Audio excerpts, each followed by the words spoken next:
Registration for the 2023 AFCA Convention is now open. Join us as AFCA returns to the Queen City. Mark your calendars for January 8th through the 10th, 2023 in Charlotte, North Carolina. If you are attending the convention, dues, fees, and ticket requests not received by December 10th will be processed on-site at a higher convention fee and ticket price. For more information, visit afca.com.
Coach Shaw, how are you?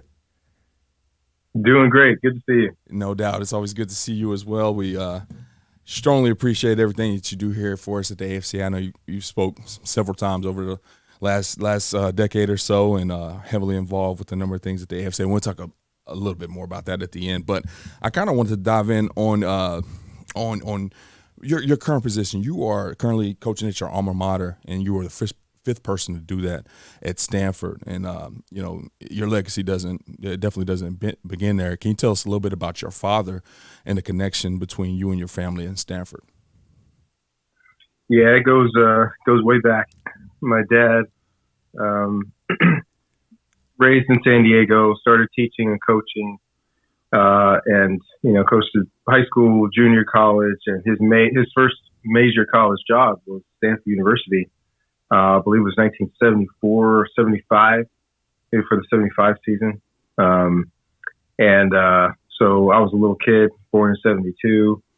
So moved up there. My brother was born while my dad was coaching at Stanford. I have an older sister. So that was like our first introduction to Stanford. And to this day, like I have these flashes of memories of going to the old Stanford Stadium, the smell of the eucalyptus leaves, all the campers and trailers out there for tailgating. And so I just remember that as a little guy. And then my dad came back 1989 with Denny Green and, helped rebuild Stanford football under Coach Green. And then that's when I became a student athlete there in 1990, fall of 1990. So, and I was there for 5 years. So, like, we've been at Stanford twice, and then me coming back here with Coach Harbaugh, 2007. Really now, I mean, a good chunk of my life has been on this Stanford campus. And when you played there in that time frame, was your dad actually on the staff at that point in time, the whole time?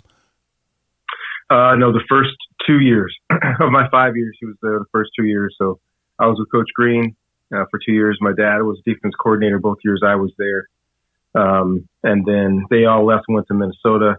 And then I had Bill Walsh for 3 years. Oh, wow. You're talking about some names there in terms of coaching. I mean, that's some phenomenal guys to kind of be under. And just briefly, what was that experience like, being able to be on a place that probably meant so much to everybody in your family, but just be there together with your dad? I know the son-father coaching dynamic can be fun and difficult at the same time. What was your experience with that? It was good. He was on the defensive side as the defensive coordinator, and I played receiver. So as much as a defensive coordinator and a wide receiver cross paths, not much, yeah. Wasn't a whole lot during the course of practice. Of course, we'd see him before practice, after practice. But it was good. It was comfortable. I didn't feel like my dad was over my shoulder the whole time. Yeah. But at the same time, it was nice to be there and to have, one centralized place for our family to go on Saturdays. That's awesome. Because usually, somebody goes away to college and you're in different places, but, for at least those 2 years, I would see my family pre-game, post-game. They traveled to a couple games, so that was a lot of fun. Yeah, no doubt. I can imagine that just been a lot easier on the family that's not inside. They can go to one place and see everybody do their thing. Now, the defensive coordinator position is Stanford. I know that kind of became a thing here within the last 5 to 10 years, where some of those positions actually kind of have a name tied to them, and it is named after your father. That's correct? Yes, we had a donor that wanted to remain anonymous, but donated enough money to benefit the university for us to, endow that position for the defense coordinator, and he chose my dad. That's awesome. That's such a great thing, and part of it was when they came here in the 70s, he injected some great defensive thoughts, but then when he came back in the 90s, I was defense coordinator. I mean, we went from last in defense to, one of the best in the nation in a very short period of time. So putting his name on that meant a lot to him and my family. Now, with your dad being a long-time coach, and we could kind of rewind it back to you growing up a little bit, oftentimes you see it can go two vastly different directions. Number one, you kind of embrace it and you end up doing exactly what you're currently doing. You end up getting into the coaching industry, or it's so much moving, and dad's not here very much, and then you end up getting away from the profession you obviously chose to get in. At what point did you kind of say, you know what, this is what I want to do? I want to be a ball coach. When did that kind of kick in for you? Gosh, I probably have a different story than most, because you're 100% right. Usually, the kids of coaches either run to it or run away from it. Right. There's good memories, but there's also difficulties. Yeah. It's tough when you're growing up and you come home from school and mom says, you know what, we're packing our bags, Right. So I learned how to put everything in my room into 2 boxes and fold those boxes. That's tough. That's tough. But for me, I never wanted to do it. I never wanted to coach. I always said I wasn't going to coach. Told people that's why I went to Stanford, so I would do something else. I was going to go to business school. I was going to do all these other things. But it's really interesting how you can say how life works, how God works, whatever you believe. But for me, I've been prayed over many, many times, and a lot of things kind of went full circle for me. So I majored in organizational behavior, and I also did social psychology, both under sociology, because it was taught by a lot of business school professors. Right. So it was kind of my end to go to business school. And then I graduated, and I wasn't really ready to, I wanted to take a little time. So it wasn't until then that I got a call from a guy that was a GA for my dad way back when, and said he had a coaching position open and if I wanted to try it. So I figured after all these years of saying I'm not going to coach, I decided to at least take 1 year, maybe do it for a year just to have some fun and be close to the game. But like most football coaches, first day on the grass was over. Yeah. First day on the grass, I realized this is what I wanted to do. It felt natural, right? Just like dropping a fish into water. I just started swimming, teaching guys, coaching guys, feeling great about it. Like anybody who teaches or coaches, you get that satisfaction from helping somebody do something that they couldn't do before you got to them, and I enjoyed that. I enjoyed helping guys improve. I enjoyed being part of the team. I didn't have to be the star of the team.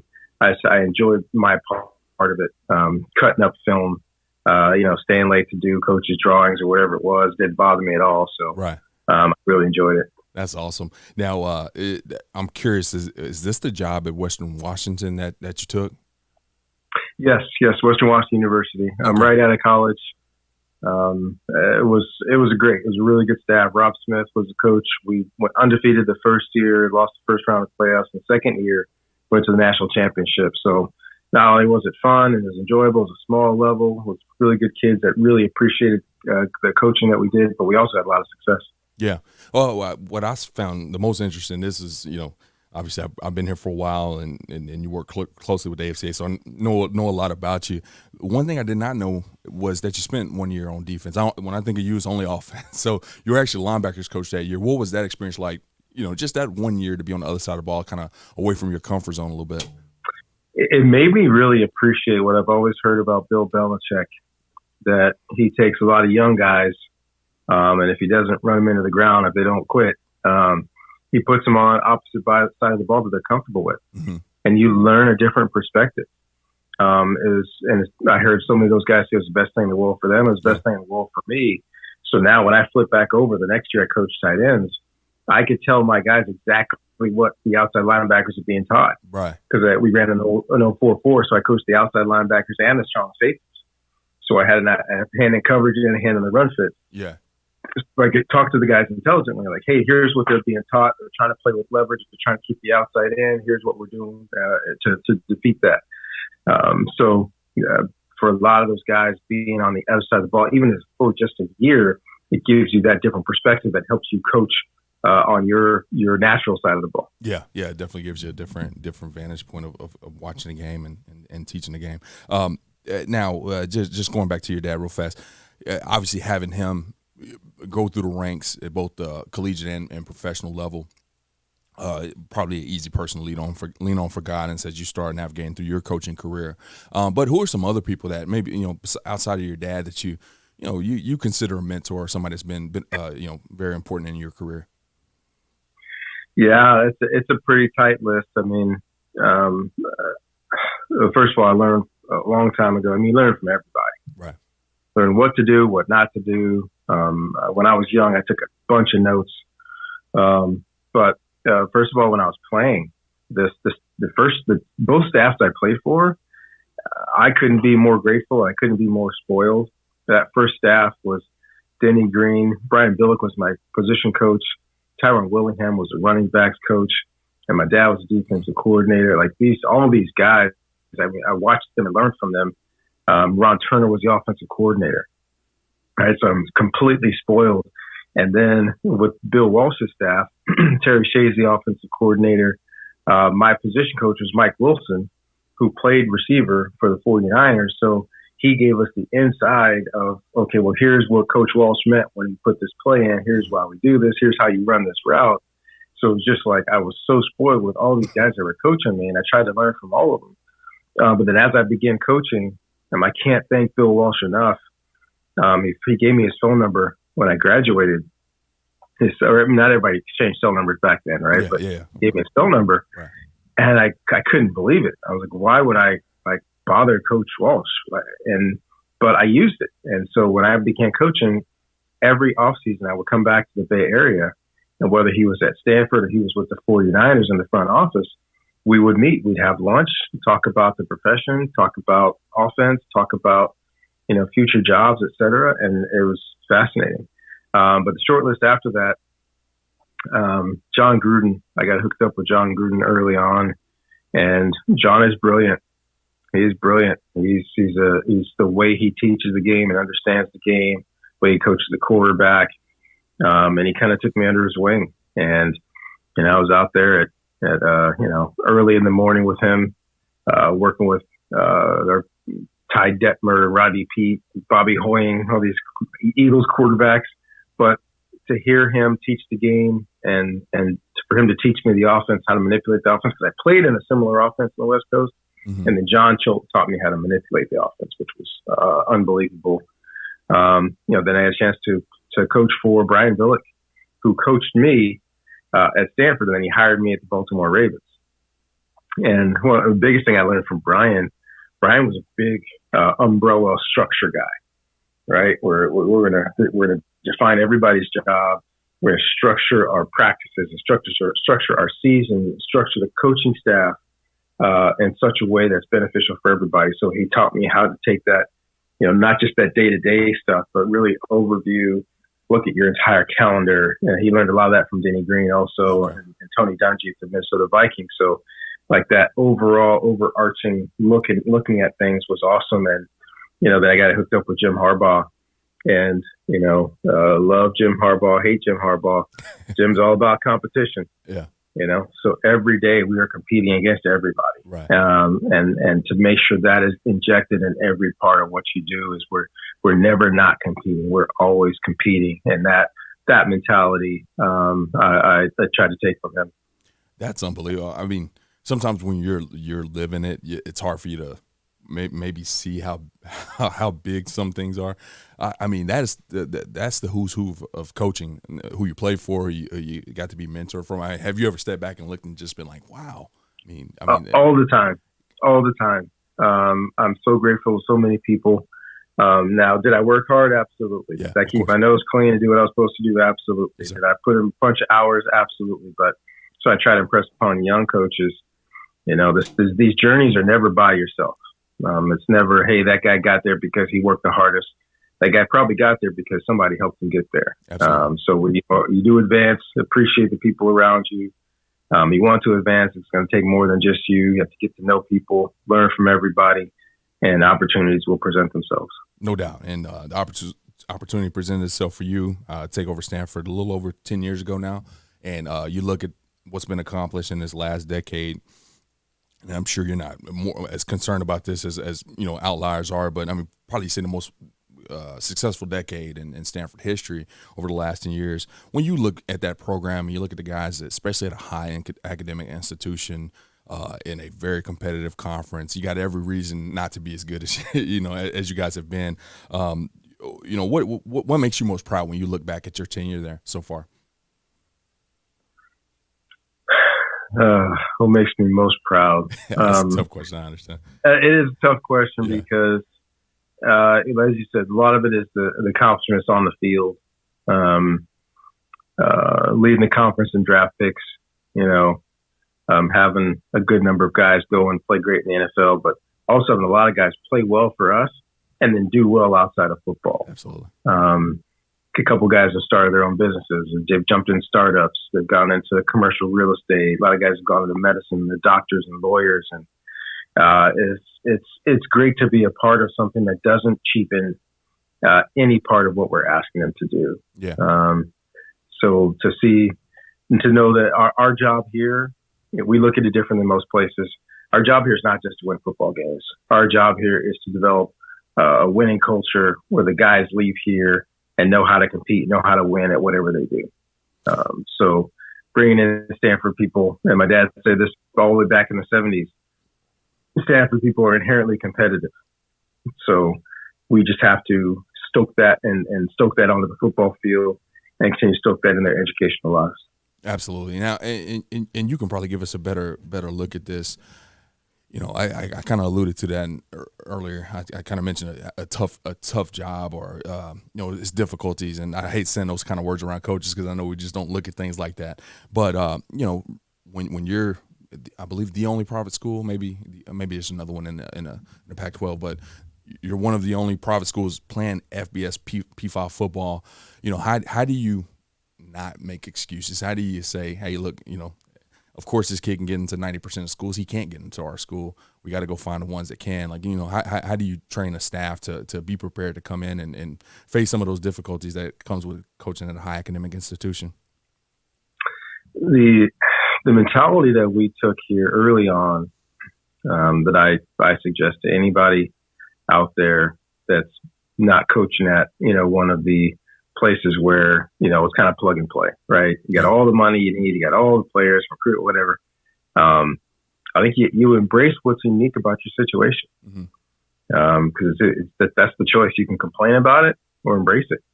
But when you embrace it and you can have things to sell that are special about your place, then you'll usually find those people that are looking for you. It's not going to be for everybody. And I can't worry about, the 5-star kid with 40 offers that commit someplace else. Right. But there's going to be that 4-star kid that was raised a certain way, that's looking for a certain thing, a certain combination of academics and athletics, and we can provide that. So we can find those people out there, and it helps that we're national recruiters. A lot of people say that they are, but we're really the only true national recruiter that goes coast to coast and sends our coaches out everywhere. Because we do because we need to, because we can find them. So our recruiting classes every year, it's minimum 10 states that we're drawing from. We don't just draw from California and the West Coast. We're down in Georgia. We're in the Metroplex in Dallas. We're in D.C., Maryland, Virginia. We're in the Midwest. We're in the Northwest. Because those kids are looking for what we have, like we say, there really is no comparison for what we do and what other people do. If you're looking for something else, great. I never get upset about a kid choosing someplace else. Hey, go ahead, because we're gonna find somebody that plays the game at a high level, that wants what Stanford has to offer off the field, and we're gonna get them. Absolutely, Coach. Well, you guys have done a tremendous job of doing that, and I know you will continue to do so. Before I let you go here, Coach, you spend a ton of time just been involved in programs and committees outside of the AFCA is what I'm talking about. But I know you're heavily involved in a bunch of initiatives. Now, on top of all these committees, you are heavily involved in the AFCA. You're on the board. I know Coach Barry or Grant Taft at a point in time picked up the phone to call you and they needed some. You'll be the first to say yes. Where did your love to give back to the game, and be so involved? Where did that come from? Partially from my dad. My dad, and thinking about what he went through, and all the older, particularly the older black coaches that I knew that helped other people. But then also a lot of other coaches, outside of that black community that looked out for guys and helped guys. And it wasn't always in such an organized way. It was a lot of one-to-one. Yeah. And I always appreciated that. And I went to the AFCA convention early on in my career and just said, wow, look at all these guys. And I'll never forget, there was a coaching series. I forgot what it was called. It was kind of like a fireside chat. But I saw Bo Schembechler on the stage with Joe Paterno. And I thought, wow, these are two legends that took their time to come back and really just give knowledge to younger coaches. And I heard somebody say early on, like, hey, not every coach does this. A lot of coaches, they kind of make it and then they stay away. Yeah. And I never want to be one of those guys, right? I mean, I want to be accessible. I want to be at the convention. I want to be walking through. Guys ask me questions, I'll stop. I don't want to be one of those guys that speeds through the deal. So I talk to coaches, answer questions. I'm going to sit out there, have dinner out there. If somebody comes and wants to ask questions, I'll tell them to sit down and ask questions. So, just being accessible, being a regular person, trying to give the best advice I can. And we're going to have the opportunity to speak again. I'll speak at the FCA and give my perspective, because I think that's how we really can help younger coaches grow in this profession. No question. And just real quick before I let you go here, Coach, I remember my first convention, being a receiver coach at Texas A&M Commerce and walking in and seeing it was Larry Coker at the time, walking by, and I was like, oh my gosh, there's Larry Coker. And I'm just seeing all these guys I see on the sidelines and just almost questioning myself. I don't know if I can make it in this profession. And, and I ended up making it a decade before I took this job. Your first experience there, I kind of asked you this at the convention, but your first experience, did you ever imagine that you could be the guy that everybody's starstruck about when you come walking through the exhibit hall or hopping on the elevator and all that kind of stuff? What was that first experience like for you in terms of that? Yeah, well, first of all, I never thought about that, anticipated it. I think a lot of people my age and older, they got into it just because they loved it. Yeah. We didn't get into it to become head coaches to make a whole bunch of money. Right. We just enjoyed coaching and being around coaches and being around our players. So the fact that it started happening that way for me, kind of, I wouldn't say caught me by surprise, but since it wasn't my intention, I also want people to know, just like I said earlier, that, I'm not sitting someplace on a pedestal. Mm-hmm. I'm a person who's very fortunate. Yes, I work really hard, but a lot of people help me. So I want to make sure that people know I'm a regular person. If they ask me questions, I can answer it. But that first time where somebody looks at you and you see the look on their face, yeah. I'm like, okay, hey, it's just me, yeah. Right? I'm just a guy who has a really cool job. Like that's all it is. So I try to diffuse it a little bit. But I appreciate it that there are a lot of people that have watched my career and in particular a lot of African American coaches that have said, hey, if he can do it, that I can do it, which I think is awesome. But also a lot of us that have had success have inspired all kinds of coaches everywhere, different races and even female coaches, which I've tried to help and inspire as well. So it's really cool. It's a really cool profession. There's a tight knit bond. Even the coach going through difficult things. Many of us know, my dad, one of his phrases I've given to a lot of people is, you're not a real football coach until you get fired, right? It's a difficult thing to go through, but you can also see who's on your side, your community, people you can lean on, and get back on your feet. So it's a tough profession, but it's also, an outstanding profession with some great people. No doubt, Coach, and you're definitely one of those great people in it. We appreciate everything you do for us here at the AFCA, everything you do for the great game, and we wish you the best of luck as we roll into the fall, and look forward to seeing you in Charlotte in 2023. Thanks, Coach. Sounds good. Thank you. All right, have a good one. Thanks for listening to this week's episode of Inside the Headset. If you heard anything on this episode that you would like to learn more information about, head over to afcapodcast.com, where you can find every episode and all of the corresponding show notes. While you're there, take a second to rate, review, and subscribe to the podcast. If you have any questions, comments, or suggestions for the show, please let us know by sending an email to podcast@afca.com. Make sure to follow the podcast on Twitter at Inside the Headset and tag it when you share each episode. You can stay up to date with all things AFCA by following the @WeAreAFCA Twitter account. Every episode of Inside the Headset can also be found on your favorite audio streaming platforms such as Spotify, Apple Podcasts, and YouTube. If you are not currently a member of the AFCA, be sure to find us online at afca.com and apply to join over 10,000 NFL, college, and high school coaches from around the country who are striving to be the best they can be. With an AFCA membership, you gain invaluable access to the annual AFCA convention, the bi-monthly magazine, and the new and improved digital library, which contains thousands of videos and articles contributed by hundreds of current and former football coaches. You can also visit afcainsider.com to sign up for our free weekly email newsletter on the right-hand side of the screen.